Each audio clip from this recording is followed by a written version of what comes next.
Hi, and welcome to the very first Red Fox and Gown video podcast. I'm Rena Versakis, and you all may know me from the internets already. I'm in places like Ravelry and on Etsy, and I just thought, well, why not actually do a video blog podcast thing? Get with the new millennium and all that good stuff. I've been knitting for about 10 years, maybe a little more now, and I started in graduate school when I needed a way to keep sane from all the books and library time and dusty old books about archaeology, which was fun, but also I needed something to do with my hands. So I went on my own. I was living in a town called Lethbridge, Alberta, in the prairies in Canada. Off I went to the Big Michaels by myself and picked out some, I remember, sage green acrylic yarn that I thought was the most beautiful thing I'd ever seen, and some lovely bamboo needles. And I thought, right, let's make this thing happen.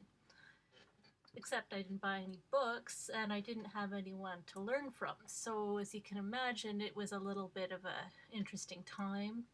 Figured out how to make a slip knot, put that on the needle. I was mighty impressed with myself.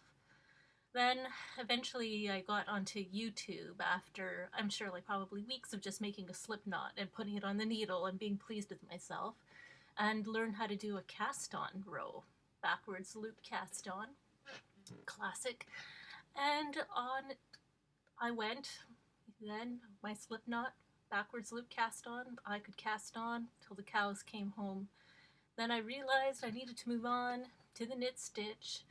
And sometime around this time, when I found YouTube and the instructional videos, which were like way beyond me, not sure why, but I found them really, intimidating. And I picked up, I think it was the first Stitch and Bitch volume, and I thought this was the most incredible thing ever. And I was just fixated with, the patterns in there and how people could make such things out of like a piece of string, basically. I thought it was amazing. So that motivated me to keep going, and eventually I figured out on my own how to make a knit stitch, and I promise you, I made the knit stitch for a very long time. We're probably talking years, at least in my second year of graduate school, before I figured out a purl stitch. So people received all kinds of scarves from me. Knit scarves, garter stitch scarves, long scarves, skinny scarves. When I figured out how to do stockingette stitch, boy, that was really something.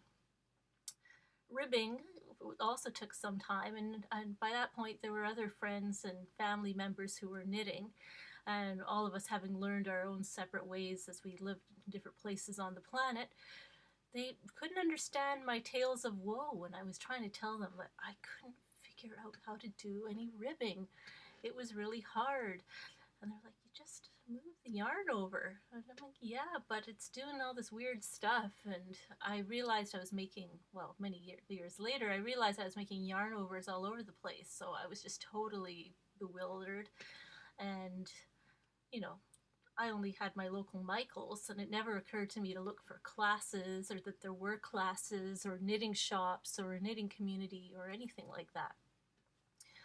And I was living between two cities in the prairies, this smaller town, Lethbridge, which had about 70,000 people, the Michaels, like I said, the university, not too much stuff going on there, and spending the other part of my time in Edmonton. And I remember doing some research on the internet, and I found out that there was such a thing as yarn shops, and that was an eye-opener, and wouldn't you know it, there was one that wasn't too far away from where I lived. So I remember it was early April in Edmonton, the spring thaw was on, and it was beautiful blue sky, still desperately cold, but I braved the slushy sidewalks, and I went to the yarn store. And I'm telling you, it was like a transcendent experience. I was so blown away. I just couldn't believe that there were all these colors and tools and people there that were like talking about knitting, and there were magazines and books, and that just blew my mind. So as you can imagine, from then on I was well and truly hooked, and it basically went from there. Like, I learned after that fairly quickly and made various things over the years. But I think the seeds were started in those early days in Lethbridge, sitting alone in my condo, playing with yarn and making patterns of my own for the first time, because I was too intimidated by actual knitting patterns to follow them and to read them and take the time to understand them. Like, I just did. It's like, oh, I'll make a scarf, and I want it to be bulky, and so I'll use bigger needles, and on it went. So this trend of me doing things my own way is how I managed to get into designing about a year and a half ago, with lots of the same kind of stuff. Bought some yarn that excited me, needles, and I always was one who loved to draw and paint and stuff, so I knew about having sketchbooks and sketching out ideas. And at the same time, I've also had gotten quite into sewing, so that was there. And I had also worked at the Design Museum in London, England, and I was very fortunate to be there for a while, and I learned so much about fashion and design in general and the design process that I thought, really, there's nothing to lose, and I felt like I could just experiment, and the worst thing is that it wouldn't work, and so be it. But as it turns out, this has been going on, and it's been a way to keep sane. I've also had some health struggles recently, and this is something that you can just take it or leave it at any time, and it's brilliant, and I've had a lot of fun.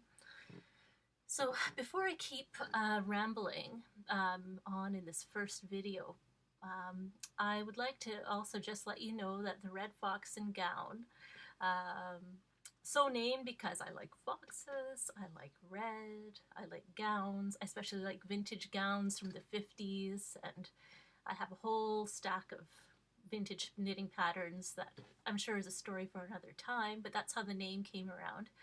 And the Red Fox and Gown is on Twitter under Red Fox Tweets.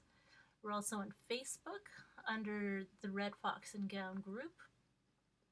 There's a blog, which not too surprisingly is at theredfoxandgown.com. And if you have any questions, you can just drop me an email, any comments, and that's at theredfoxandgown@gmail.com. And most excitingly of all, I'm on Ravelry, not too surprising. My designer name there is actually Kikitsa, so named for one of my kitty cats, and that's spelt Kikitsa. And you can also find it there under the Red Fox and Gown too. And there's it's a fairly new group. I just set it up last month at my sister's encouragement, and we're starting knit-alongs after the very big giveaway that we had to kick off 2013 that you may know about, and maybe that's even how you've ended up here. So hopefully I get to make this an ongoing feature, and excuse all the clutter behind me. But I will, tune in regularly for chats about upcoming projects and patterns, and possibly some reviews and other tales, and perhaps some history about knitting, because I'm a bit of a history geek. As I've already hinted, I've been in my day life an archaeologist, so there's some real archaeology about knitting and fiber and spinning and all that, as you could probably imagine. So, hopefully I haven't talked too quickly, and I hope you will tune in next time. Take care. Bye-bye.